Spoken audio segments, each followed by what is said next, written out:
देख रहे हैं RA भारत न्यूज 24/7, सच्चाई से रूबरू। हम भैया मसान भर भी क्लियर कर देंगे इन लोग का नौकरी, तब जाएंगे पहाड़ बेलपत्र तोड़ने जाएंगे महीना में गंगा जी, उसके बाद बाबा का पूजा करूंगा। जीत कभी भी तय नहीं है, हार से घबरा क्यों रहे हो। जीत कभी तय नहीं है, हार से घबरा क्यों रहे हो।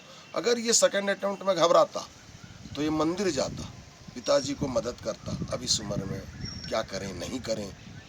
कौन कहता है कि आसमान में सुराग नहीं होता, एक पत्थर तो तबीयत से उछालो यारो। नमस्कार, जोहार, मैं मनीष पाठक और आज मैं देवघर के ही एक ऐसे गुदड़ी के लाल से मैं आपका परिचय करवाने वाला हूँ। जद्दोजहद के साथ इस बच्चे ने क्या क्रैक किया है वो भी मैं बात करूंगा। जो खुद को ब्लेम करते हैं कि मैं इस वजह से ऐसा नहीं कर पाया, इस वजह से ऐसा नहीं कर पाया, वो सच्ची लगन हो तो आप कुछ भी कर सकते हैं। आइए मिलते हैं देवघर के दीपक से।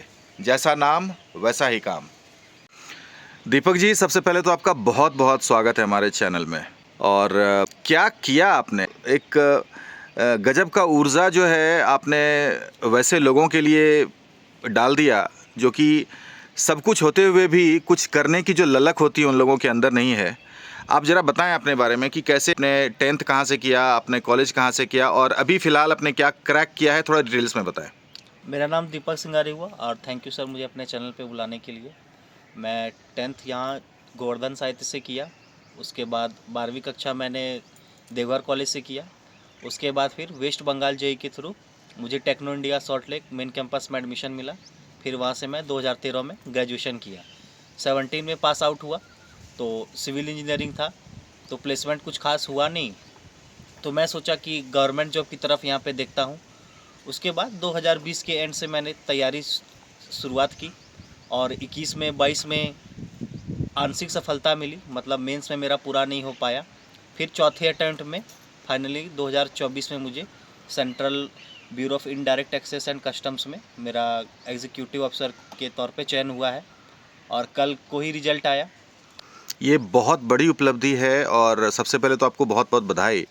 और दीपक जी, ये बताएं कि आपने तैयारी कहाँ से की। तैयारी मैंने तो सच बोलूँ तो मैंने खुद से ही की, लेकिन इनमें काफ़ी टीचर्स का मेरा योगदान रहा, जिनमें से आनंद अवस्था एक सर है तो उन्होंने मुझे काफ़ी गाइड किया, खास करके रीजनिंग में और मैथ्स में। बाद बाकी मेरा सब्जेक्ट ठीक ही था, तो एक वो है और कुछ मेरे पुराने शिक्षक हैं जिनमें से मणिकांत पाठक, विकास विश्वास और आपके रवि शंकर है, उन्होंने मुझे काफ़ी हेल्प किया। तो काफ़ी टीचर्स का योगदान रहा और आसपास में लोग भी काफ़ी सपोर्टिव रहे, भाई थे, मेरे दोस्त थे, तो ऐसे में 3-4 साल तक काफ़ी सपोर्ट किया और ये मेरा चौथा अटैम्प्ट था। इससे पहले भी होता था लेकिन आंशिक रूप से मेंस में मैं बाहर हो जाता था, लेकिन मैंने लगातार प्रयास किया। लगातार 4 बार आप सफल नहीं हो पाए, तो ऐसी क्या चीज़ थी जो आपको बहुत ज़्यादा इंस्पायर करती थी। मैं ये देखा कि कई सारे विद्यार्थी इसमें ऐसे हैं जो आके फर्स्ट अटैम्प्ट में भी क्लियर कर जा रहे हैं और कई सारे ऐसे भी हैं जो 7वें 8वें अटैम्प्ट में क्लियर कर पा रहे हैं। तो मैंने उनसे जाके पता किया तो मुझे ये पता चला कि ये सारे एग्ज़ाम में जो है आपको लगातार अपग्रेड करते रहना पड़ता है। आपको कई बार लगता है कि आपने 1 साल में पढ़ लिया तो काफ़ी हो गया, लेकिन ऐसा नहीं है। आप जब रियल कंपटीशन में जाते हैं तब पता चलता है कि आपने जो ये 1 साल में पढ़ा है वो उतना पर्याप्त नहीं है। तो लगातार मैं ये कहना चाहूँगा जो भी ये सब एग्ज़ाम में आए तो वो लगातार अपग्रेड करने के लिए तैयार रहे। आप जैसे कि आपने बताया कि आपने 10th गोवर्धन साहित्य उच्च विद्यालय से किया, 12th आपने देवघर कॉलेज से किया। वैसे स्टूडेंट्स के लिए आप क्या बोलना चाहेंगे जो ब्लेम करते हैं कि मैं तो सरकारी स्कूल में पढ़ पाया इसलिए मैं ज़्यादा कुछ अचीव नहीं कर पाया अपने लाइफ में। देखिए, मैं ये कहना चाहूँगा कि कई लोग सोचते हैं कि मैं सरकारी स्कूल से पढ़ा हूँ या मेरे पास ये सुविधाएं नहीं है। मैं उनको ये कहना चाहूँगा कि देखिए, आप जो अभी लाइफ जी रहे हैं, कई लोगों के लिए ये सपना होता है। कई लोग मजदूर के बच्चे वो सोचते हैं काश मेरे पास भी 2 घंटा पढ़ने के लिए भी समय होता। तो जो आपके पास है वो बहुत अच्छा है। जैसे मैं बोला कि कई लोग आपका जो नॉर्मल जीवन है, कई लोग हॉस्पिटल के बेड पे पड़े होंगे, सोच रहे हैं यार काश एक नॉर्मल लाइफ भी होती। तो वो बाकी को ब्लेम ना करें, जो है उसको पर्याप्त समझ के मेहनत करने की कोशिश करें। तो टेक्निकली जो आपने ये भी कंपटीशन फेस किया, कितने फेज़ में इसका ये सारा कुछ हुआ। ये सारा आपका कुल मिला के 2 फेज में था। टेक्निकली बोले तो 3 फेज में। पहला राउंड पीटी का था, जिसमें आपको 60 मिनट में 100 क्वेश्चन करने पड़ते हैं और कटअप भी अच्छा खासा जाता है, 150 नंबर लाने पड़ते हैं, 200 मार्क्स का होता है। दूसरे राउंड में 390 मार्क्स का होता है, जिसमें पेपर 1 में मैथ्स रीजनिंग होगा, 60 मिनट में 60 क्वेश्चन करने होते हैं। और दूसरे पेपर में आपको इंग्लिश का पेपर रहेगा 45 क्वेश्चन, और फिर जीके का 25 क्वेश्चन, और एक अलग से कंप्यूटर का एप्टीट्यूड टेस्ट होता है। कंप्यूटर का एप्टीट्यूड टेस्ट दीजिए, उसके बाद फिर आपका टाइपिंग टेस्ट होगा। टाइपिंग टेस्ट में पास करने के बाद फिर आप चयन के लिए आगे जा पाइए। तो दीपक जी, जो एसएससी वगैरह की जो तैयारी बच्चे कर रहे हैं, उनको आप क्या एक कुछ गुरु मंत्र देना चाहेंगे? 4 बार फेल्योर के बाद में आपने फिर सक्सेस किया, तो ये तो वो चारों आपके लिए एक एड ऑन ही हो गया, वो प्लस पॉइंट आपके लिए हो गया। हाँ। तो क्या कुछ मैं यही सजेशन कहना देना चाहूँगा चाहेंगे? कि ये कोई भी एसएससी क्षेत्र में है या आने का सोच रहे हैं, तो आप सोचिए कि ये कोई जादुई मंत्र नहीं होगा कि आप जैसे तैयारी करने आए हो जाएगा, ऐसा नहीं है। आज के आप जैसे देखिएगा, मेरे जिस पोस्ट पे सिलेक्शन हुआ 390 में 345 मार्क्स पे हुआ, तो कट ऑफ बहुत ज़्यादा जा रही है, ज़रूरत से ज़्यादा। 390 में 345? हाँ। वाह। और कोई भी मिनिमम पोस्ट के लिए आपको 335 मार्क्स चाहिए, तो आप क्लियरली देख पा रहे हैं कि कंपटीशन में 80% से ऊपर मार्क्स लाना एक काफ़ी टेढ़ी खीर मानी जाती है। तो यही कहूँगा कि आप सबसे पहले तैयारी पे पूरा ध्यान दें, और ख़ासकर पहले 1-2 सालों में ये ना सोचे कि मैं आऊँगा तो फर्स्ट अटेम्प्ट में क्लियर कर ही लूँगा। और मेन कंपटीशन बढ़ने का कारण मैं आपको पहले ही बता देता हूँ, इसमें रिपीटर्स काफ़ी लोग होते हैं। कई लोग जो छोटे पोस्ट पे है तो वो दोबारा एग्ज़ाम देते हैं, और यही मेन काम है कट ऑफ बढ़ने का। अगर जो आप आए हैं तो आप ये मान के चलिए कि आप मिनिमम 3 साल लग जाएगा, इससे कम में आप नहीं सोचिए। आप पढ़ने में बहुत अच्छे हैं तो ये हो सकता है आप पहले अटेम्प्ट में क्लियर कर लें, लेकिन आपको मान के चलना है, आएंगे तो आपको 3 साल मिनिमम लगेगा। क्या लगता है आपने अपनी मंजिल अचीव कर ली? नहीं, ये मैं बोलूँगा ये तो जस्ट शुरुआत ही है। मैं इसके अलावा फिर हो सकता है भविष्य में आपसे इंटरव्यू हो, बीपीएससी का सोच रहा हूँ मैं। ओके। तो 1 साल अभी काम देखूँगा, उसके बाद फिर मैं बीपीएससी में लग जाऊँगा। ज्वाइनिंग कब है आपकी? ज्वाइनिंग 1 महीने में हो जाएगी सर। ओके। ज्वाइनिंग जो 1 महीने ये तो में सेंट्रल हो जाएगी। गवर्नमेंट का ही हुआ ना आपका? हाँ सर, सेंट्रल गवर्नमेंट का ही हुआ। बहुत बहुत बधाई दीपक जी, बहुत बहुत बधाई। Thank you so much sir. हमारे साथ युवा लेखक, इनकी काफ़ी किताबें हमने बहुत बार फेसबुक पे शेयर भी की थी। एक खेलता चल विजय मार्टिन समथिंग कुछ करके था, वो बेहतरीन खेलता चल समथिंग। तो वो हिमांशु झा जी हैं, बहुत अच्छा लिखते हैं, बहुत अच्छा बोलते हैं, और वोकेबलरी पे ज़बरदस्त पकड़ है इनकी। आज हमारे साथ में हैं, ये लेकर आए कि हमारे समाज का बच्चा है मनीष जी, तो एक ज़बरदस्त उदाहरण भी होगा अगर हम इसको मीडिया के थ्रू अगर इसको हाईलाइट करते हैं। हिमांशु जी, क्या कहना चाहेंगे आप इस मौके पे? सबसे पहले तो मैं दीपक को बहुत प्यार कह रहा हूँ, थैंक यू। और उससे पहले मैं इस शख्स जो मेरे बगल में बैठे हैं, ये दीपक के पिताजी हैं, भोला श्रृंगारी। अगर कोई अपने बच्चों के लिए सपना संजोए, उसको सपोर्ट करे, तो भोला श्रृंगारी बन के करे। और आप पीछे देख रहे हैं मनीष जी, ये इनकी माता जी, ये छोटा भाई है। तो आप कहीं ना कहीं देखेंगे कि बिना सपोर्ट का दीपक के ऊपर, ये दीपक कई बार मिला हमसे, बहुत प्यारा बच्चा था, थोड़ा रिजर्व रहता था, तो बहुत तरह के बात। जब आपको इंजीनियरिंग करने के बाद अगर कोई बैठ के अगर कोई तैयारी करने लगता है ना, तो नहीं कुछ भी कहने वाला बहुत कुछ कहने लगता है। पिताजी दौड़ रहा है, खट रहा है। ऐसे पिताजी ने जब इसे ये कहा कि तुमको हम 40 साल नहीं 50 साल तक पढ़ाते रहेंगे, तुम हिम्मत नहीं हारना, तब जाके दीपक जैसा युवक सफल होता है और दीपक में जोत आती है। अगल बगल के माहौल के बीच में दीपक ने अपना एकांतवास बनाया। हमसे जब भी मुलाकात हुई बैंक के गेट पे, ये वो, हम इसको बहुत प्यारा बच्चा के रूप में सिर्फ जानते हैं। पढ़ाई इसका जो है एक मोटिवेशन, ये अपने आप में एक उदाहरण बनकर सामने आया।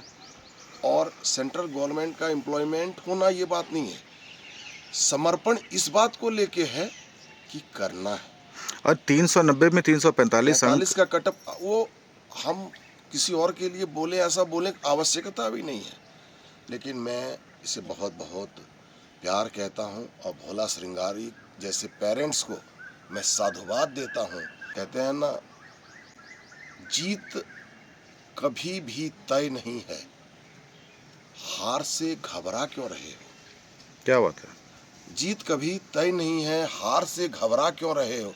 अगर ये सेकंड अटेम्प्ट में घबराता तो ये मंदिर जाता, पिताजी को मदद करता। अब इस उम्र में क्या करें नहीं करें, लेकिन उम्मीदें बांधे रखा आसमां छूने की, धरा तो अपने आप में संभाल के रखेगा ही मुझे। क्या बात है। धरा पर पैर जमा के रखा, आसमान की ऊंचाई खुद ब खुद भगवान ने इन्हें दिया है, इसमें मैं कुछ नहीं कहूँगा। ऐसे माता पिता को मैं हृदय से प्रणाम करता हूँ। ये हमारे भी साथ जब हम लोग छोटे बच्चे थे तो ये हम लोगों को प्रशिक्षण दे के खेल में स्प्रिंटर कैसे बनता है, कैसे दौड़ोगे साइड से, उस वक्त यहाँ फुटबॉल का बहुत अच्छा माहौल था। हर बच्चे से एक समान प्यार करने वाला भोला श्रृंगारी, ईमानदारी से जीने वाला भोला श्रृंगारी, और ये गंगाराम श्रृंगारी जी के पुत्र हैं। और ये आने वाले कल में क्या ये सिर्फ एक ही बात बोलता था कि ये पढ़े न पार लो हमें, तो लोग हमारा बड़ा उल्टा पलटा बात भी कही दे। तो ये उल्टा पलटा बात क्या है बेटा को लेके, वो उल्टा पलटा बात कोई दूसरा नहीं है। बैठे ये घर में बैठा है वो, अरे भैया सफलता के लिए समर्पण होना से ज़्यादा है कि हम इसके प्रति समर्पित नहीं होंगे तो ये इसके अंदर समर्पण की भाव नहीं आएगी।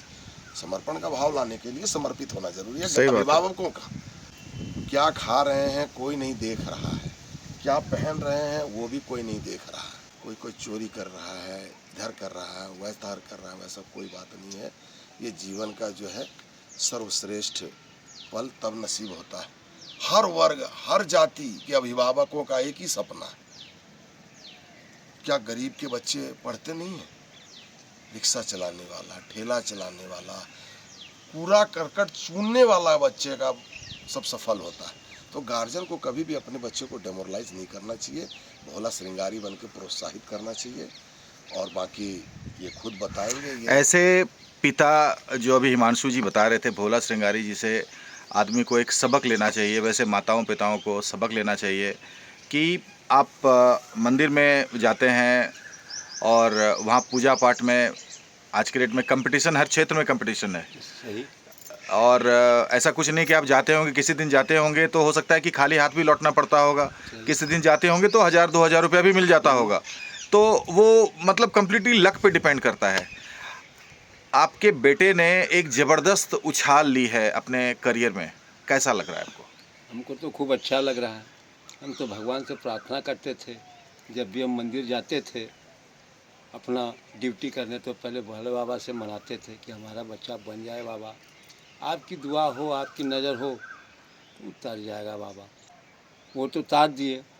इसीलिए जब हमारे बच्चे कॉलेज में थे तो धन की आवश्यकता होती थी, उसके लिए हमको मेहनत करना पड़ता था। मंदिर में हो, जीविका हो, रात दिन करके हम वहाँ पैसा अपना टेक्नो इंडिया में भेजते थे।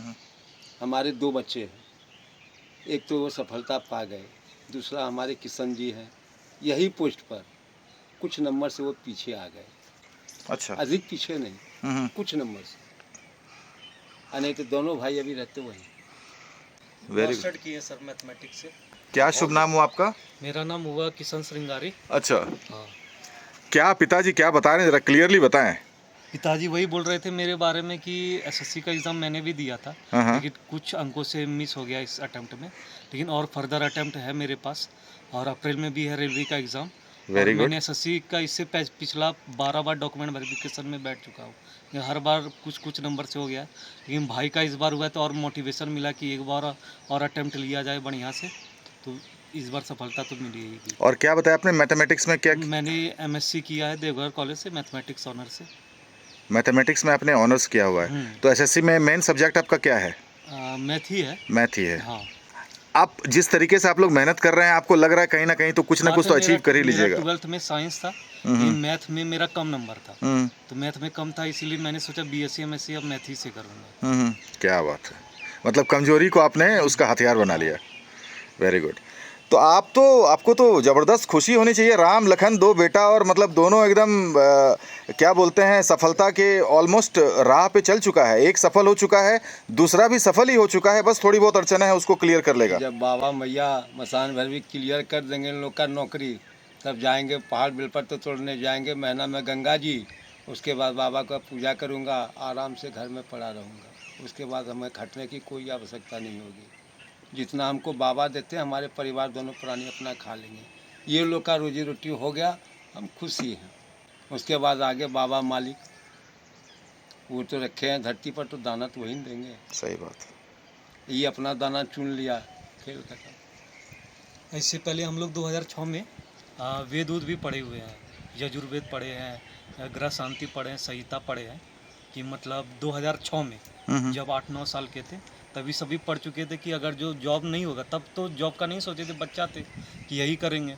अब जो है जैसे अब हो जाए भैया का हो गया तो सोचे फिर से रिवीजन करेंगे वेद वगैरह का, क्योंकि उसका भी ज्ञान रहना बहुत आपके अच्छा लिए एक प्लस पॉइंट हो गया ना कि भैया का जैसे हो गया, तो आप कहाँ पे क्या अटक रहे हैं भैया के साथ में बैठ के डिस्कस कर सकते हैं अब आप। हाँ हाँ हाँ। हाँ। लेकिन साथ में हम लोग जब देते थे तो मॉक टेस्ट में हम दोनों का सेम मार्क्स आता था। अच्छा। हाँ, कभी कभार ज़्यादा ही आता था मेरा, हम्म। लेकिन बात है कि आप प्रैक्टिस किए, लेकिन फाइनल मैच में वहाँ पर स्टेडियम में कैसे परफॉर्मेंस करे उस पर डिपेंड करता है।